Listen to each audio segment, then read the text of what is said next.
How many people don't know what a mobile ad hoc network is? Okay.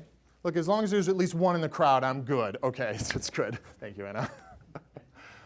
So if you reel back in time, this is actually a pretty good encapsulation of it. It came from a paper that was written by a guy named Paul Barron, who was working for Rand Corporation back in 1964.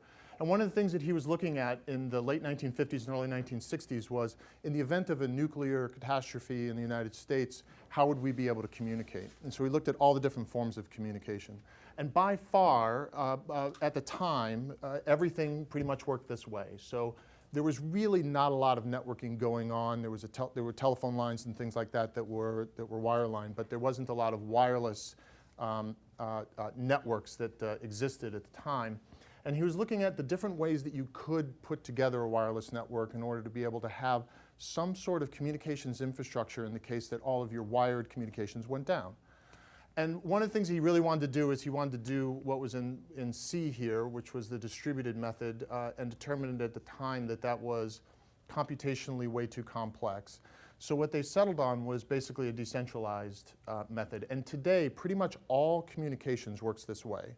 The internet works this way, cellular works this way, Wi-Fi works this way. And basically what the concept is that I'll have some sort of fixed infrastructure. I'll have like an access point. And that access point basically talks to a subset of clients and manages those clients for me, and then I backhaul them all together through some sort of backbone.